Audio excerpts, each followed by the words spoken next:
જય શ્રી કૃષ્ણ સર્વે વૈષ્ણવોને। આજે આપણે અધિક માસની ત્રીજા દિવસની વાર્તા કરીશું। પરસોત્તમ પ્રભુ પધાર્યા। પવિત્ર પરસોત્તમ મહિનો બેઠો છે। ગામમાં ભક્તિભાવ ઉભરાયો છે। લોકો નદીએ નાહવા જાય છે, કથા વાર્તા સાંભળે છે, દાન દક્ષિણા આપીને ઘેર પાછા ફરે છે। ગામમાં એક ભોળી ભરવાડન રહે છે। તે પણ દેખાદેખી નદીએ નાહવા જાય અને એકટાણું કરી ઘર કામમાં લાગી જાય છે। ભરવાડને શ્રદ્ધાપૂર્વક પરસોત્તમ માસ પૂરો કર્યો, વ્રત પૂરું કર્યું। હવે વ્રતનું ઉજવણું કરવું જોઈએ ને। તેને ગામમાં તપાસ કરી તો ભાવિકો બ્રાહ્મણોને જમાડતા હતા, વસ્ત્ર દાન કરતા હતા, સોના રૂપાનું દાન કરતા હતા, પણ પોતે ગરીબ હતી એટલે મૂંઝાવા લાગી। આખરે એક બ્રાહ્મણને જમાડવાનો સંકલ્પ કરી તે એક બ્રાહ્મણના ઘેર ગઈ અને હાથ જોડીને કહેવા લાગી, મહારાજ, મારે આજે વ્રતનું ઉજવણું છે તો મારા ઘરે જમવા પધારો। બ્રાહ્મણે કહ્યું, ચકાચક લાડવા જમવા મળતા હોય તો હું આવવા તૈયાર છું।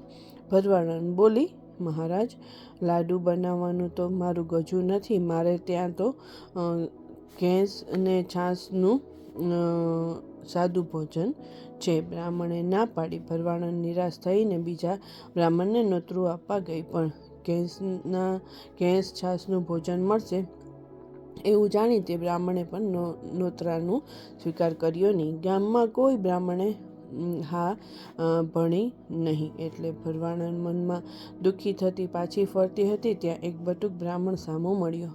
ભરવાડને તેને પૂછ્યું, મહારાજ, આજે મારે વ્રતનું ઉજવણું કરવાનું છે અને તેમાં એક ભૂદેવને જમાડવા મેં સંકલ્પ કર્યો છે, પણ દુઃખની વાત એ છે કે કોઈ બ્રાહ્મણ મારું નોતરું સ્વીકારતા નથી। આ બટુક બ્રાહ્મણ તે પુરુષોત્તમ પ્રભુ હતા। તે પરમ ભક્તિ ભોળી ભરવાડની વ્યારે દોડી આવ્યા હતા। તેઓ ભરવાડને કહેવા લાગ્યા, ભાઈ, લાડવા જમવા મળતા હોય તો કોઈ બ્રાહ્મણ ના પાડે નહીં। ભરવાડ કહે, વાત ખરી છે, મારે ત્યાં ઘેંસ ને છાશનું ભોજન છે એટલે બધા જમવા આવવાની ના પાડે છે। આપ જો જમવા પધારો તો મોટી કૃપા કરી કહેવાશે। બટુક બ્રાહ્મણે ઘેંસ ને છાશનું ભોજન લેવાનો સ્વીકાર કર્યો અને ભરવાડ સાથે તેના ઘરે ગયા। ભરવાડને રાંધવાની તૈયારી કરવા માંડી એટલે બટુક બ્રાહ્મણે કહ્યું, ભાઈ, અમો બ્રહ્મચારી બીજાના હાથની રસોઈ જમીએ નહીં, માટે મને સીધું આપો, હું જાતે રાંધીને જમી લઈશ। જલ્દી સીધું આપો, મને બહુ ભૂખ લાગી છે। ભરવાડને બધી સામગ્રી બટુક બ્રાહ્મણ આગળ મૂકી। આ તો પુરુષોત્તમ ભગવાન હતા। તેમણે ઝટપટ રાંધીને ઘેંસનું અને છાશનું ભોજન કરી લીધું અને થોડી પ્રસાદી ભરવાડને આરોગવા આપી। થોડી વારે બટુક બ્રાહ્મણ જવા માટે ઉઠ્યા ને ભરવાડને કહેવા લાગ્યા, ભાઈ, તમે થોડી સુધી મને મૂકવા આવો। ભરવાડ તેમની સાથે ચાલવા લાગી। તેઓ થોડુંક ચાલ્યા હશે ત્યાં રસ્તામાં એક ઝાડ આવ્યું। આ આમળાનું ઝાડ હતું। તેના પર પુષ્કળ આમળા લાગેલા હતા। બટુક બ્રાહ્મણ તો આમળા તોડવા સડસડાટ ઝાડ ઉપર ચડી ગયા અને એક પછી એક ડાળીઓ હલાવવા માંડી। એમણે આમળા ટપોટપ નીચે પડવા લાગ્યા। પછી બટુકજી આમળા ખાતા ઉતર્યા। તે બોલ્યા, ભાઈ, આ બધા આમળા લુગડામાં બાંધીને ઘેર લઈ જાય તે તમને ખૂબ જ કામ આવશે। હવે હું મારા રસ્તે પડી જાઉં છું। આટલું કહેતામાં તો પુરુષોત્તમ ભગવાન અંતર્ધ્યાન થઈ ગયા।